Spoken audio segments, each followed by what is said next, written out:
అభిషేక్ మను సింఘ్వి రాజ్యసభకు ఎన్నికయ్యారు. వారు అసలు ఎవరు? వారికి ఎందుకు ప్రాధాన్యత ఇచ్చారు? అంటే ఎన్నిక కావటం ఖరారైందండి. రాజ్యసభ అభ్యర్థిత్వానికి కాంగ్రెస్ పార్టీ తరఫున ఓకే చేశారు. ఆయన నామినేషన్ కూడా వేయటం జరిగింది. ఇది ఎందుకు వచ్చిందంటే ఈ రాజ్యసభ తెలంగాణలో రాజ్యసభ ఎన్నికలు ఇప్పుడు దేశవ్యాప్తంగా 12 రాజ్యసభ స్థానాలకి ఉప ఎన్నికలు జరుగుతా ఉన్నాయి. ఎందుకంటే ఆ, మరి ఈ లోక్సభ ఎన్నికలు ఇటీవల జరిగినాయి కాబట్టి చాలా మంది సభ్యులు ఆల్రెడీ రాజ్యసభ సభ్యత్వం అయిపోతా ఉన్న వాళ్ళు, కొత్తగా ఎన్నికైన వాళ్ళు పార్లమెంట్ పోటీ చేసి గెలిచారు. వాళ్ళు రాజీనామా చేయగా వచ్చిన సీట్లు అన్నమాట. ఇందులో మెజారిటీ బీజేపీకి 11 దాకా వెళ్తాయి. ఇందులో ఒక స్థానం కాంగ్రెస్ పార్టీకి దక్కే అవకాశం ఉంది. అది తెలంగాణలో వచ్చింది. అది కూడా ఇదే కారణం వల్ల రాలేదు. కేశవరావు గారు బీఆర్ఎస్ రాజ్యసభ సభ్యుడిగా ఆయన రాజీనామా చేసి తన సభ్యత్వానికి రాజీనామా చేశారు. ఆయన కాంగ్రెస్ పార్టీలో చేరినప్పుడు మరి నైతికంగా అది కరెక్ట్ కాదని చెప్పి రాజీనామా చేయటం జరిగింది. అందుకని ఒక ఖాళీ ఏర్పడింది.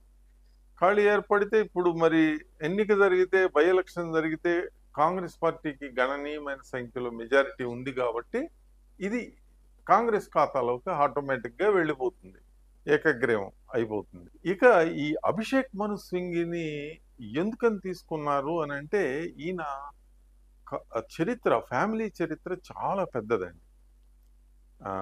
రాజస్థాన్లోని ఒక జైన్ మతానికి చెందిన మార్వారి కుటుంబం నుంచి వచ్చింది ఈ కుటుంబం, అభిషేక్ మను సింఘ్వి. వాళ్ళ ఫాదర్ కూడా ప్రసిద్ధి చెందినవాడే. అంతటి నుంచి ఇన్హెరిట్ చేసుకున్నవాడు అభిషేక్ మను సింఘ్వి. వాళ్ళ లక్ష్మీ మాల్ సింఘ్వి వాళ్ళ ఫాదర్ అన్నమాట. ఆయన స్వాతంత్రం పూర్వం అంటే బాగా బిఫోరే పుట్టారు.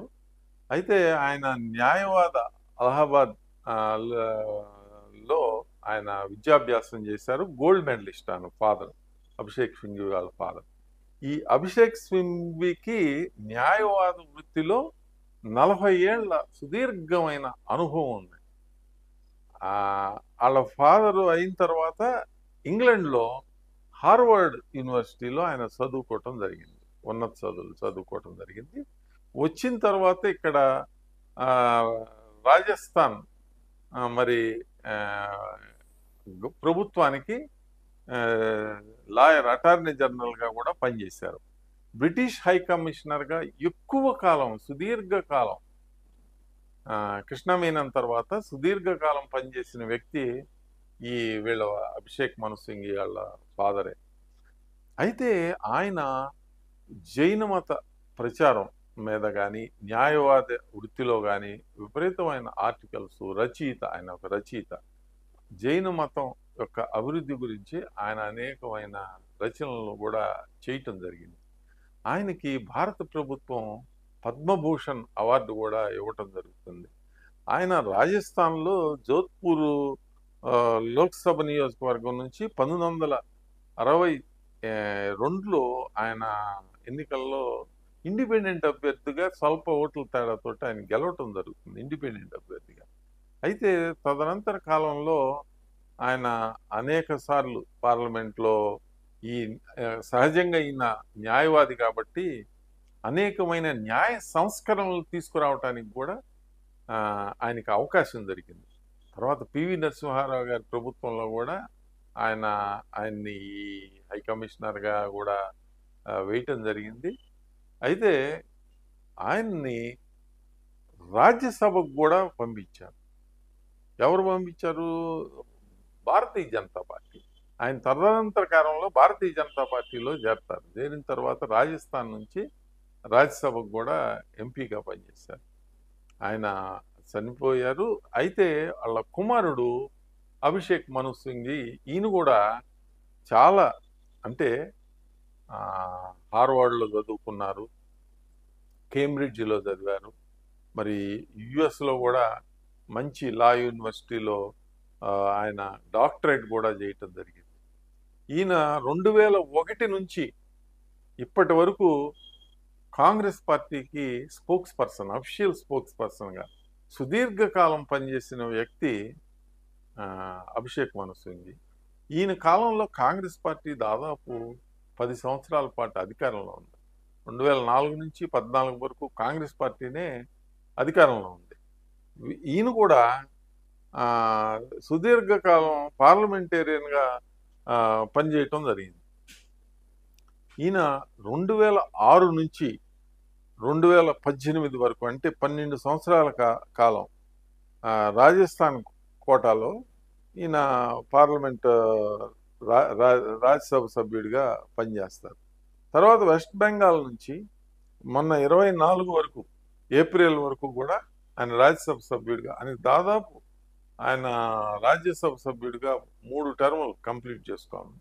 4వ టర్మ్కి హిమాచల్ ప్రదేశ్లో కాంగ్రెస్ పార్టీ అధికారంలో ఉంది. ఆ కాంగ్రెస్ పార్టీ అధికారంలోకి ఉంటే అక్కడ నుంచి ఎలక్ట్ అవడానికి ప్రయత్నం చేశారు, కానీ క్రాస్ ఓటింగ్ జరిగింది.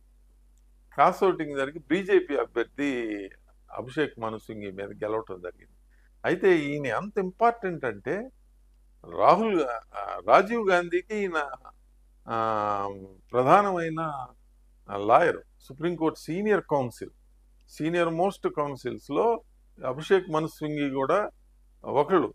ఫాదర్ యొక్క లీగల్ ప్రెస్టేజ్ అంతా కూడా, లీగల్ ప్రాక్టీస్ అంతా కూడా ఇన్హెరిట్ చేసుకున్నారు. భారతదేశంలో ఒక సుప్రీంకోర్టు సీనియర్ లాయర్ అంటే ఒకసారి కోర్టుకి అటెండ్ అయితే, ఈరోజు ఒక కేసు నిమిత్తం కోర్టుకి అటెండ్ అయితే 5 లక్షల నుంచి 15 లక్షల వరకు ఫీజు తీసుకునే అతి కొద్ది మంది వ్యక్తుల్లో అభిషేక్ మను సింఘ్వి ఒకడు. పారి నారిమన్ గారు, సుబ్రహ్మణ్యన్ గారు, మరి హరీష్ సాల్వే గారు, ఇలా కొంతమంది ఉన్నారు ఇంపార్టెంట్. వాళ్ళ తర్వాత ఈయనే వస్తారు. ఇది కాంగ్రెస్ పార్టీకి, పార్టీ అన్న తర్వాత అనేకమైన కేసులు ఉంటాయి, వాదించాలి. ఇప్పుడు కర్ణాటకలో ముడా కేసు, కర్ణాటక ప్రభుత్వం ఇబ్బందుల్లో ఉంది. ఆ కేసును కూడా ఈయనే టేకప్ చేశారు. 3G స్కామ్, 2G స్కామ్లో కూడా అనేకమైన కేసులు, మరి ప్రతిష్టాత్మకమైన కేసుల్ని అభిషేక్ మను సింఘ్వి గారు గెలవటం జరిగింది. ఈయన భార్య కూడా మరి ఆమె ఒక మ్యూజిషియన్, ఆమెని ప్రేమించి వివాహం చేసుకున్నారు. వీళ్ళకి 2 పిల్లలు. భారతదేశంలో అత్యంత సంపన్న వర్గానికి చెందిన లాయర్ అభిషేక్ మను సింఘ్వి. అందుకని చెప్పి ఇప్పుడు ప్రస్తుతం కాంగ్రెస్ పార్టీకి లీగల్ మరి సెల్ మొత్తం అంతా కూడా కపిల్ సిబల్ ఇదివరకు చూసేవారు. ఇప్పుడు ఆయన కపిల్ సిబల్ కాంగ్రెస్ పార్టీలో లేరు, సమాజ్వాదీ పార్టీలో జాయిన్ అయ్యి ఆ సమాజ్వాదీ పార్టీ నుంచి ఆయన ఎంపీగా, రాజ్యసభ ఎంపీగా అయ్యారు. అందుకని చెప్పి అభిషేక్ మను సింఘ్వికి కాంగ్రెస్ పార్టీ ఈ రాజ్యసభ సభ్యత్వాన్ని ఇవ్వటం జరిగింది.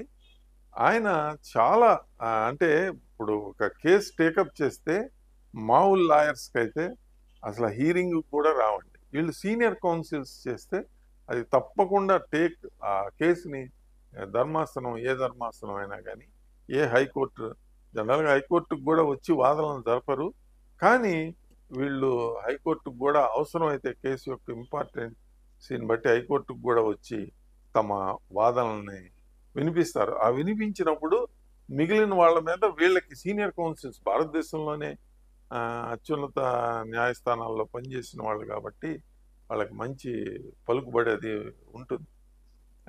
అందుకని చెప్పి కాంగ్రెస్ పార్టీ అభిషేక్ మను సింఘ్వి గారిని ఇక్కడ తెలంగాణ నుంచి రాజ్యసభకి ఎంపిక చేయటం జరిగింది. ఆయన స్పోక్స్ పర్సన్, మామూలుగా మీరు టీవీల్లో చూస్తూనే ఉండాలి, లీగల్ అడ్వైస్. ఒక పొలిటికల్ ఇష్యూ పెద్దది జరిగిందండి, సుమోటోగా సుప్రీంకోర్టు కొన్ని ఇష్యూస్ని తీసుకుంటా ఉంటుంది, వాటి మీద లీగల్ అడ్వైజెస్ అవి అన్ని చర్చా వేదికల్లో కూడా అభిషేక్ మను సింఘ్వి గారిని పిలుస్తూ ఉంటారు. ఆయన కూడా చాలా జర్నల్స్లో న్యాయవాద వృత్తికి సంబంధించినవి, తన యొక్క జైన్ కల్చర్ గురించి, ఆయన గురించి అనేకమైన వ్యాసాలు కూడా ఆయన ఆల్సో ఏ రైటర్, ఆయన బుక్స్ అవి కూడా రాశారు. So let us wish Abhishek Manu సింగ్ది ఆల్ ద బెస్ట్.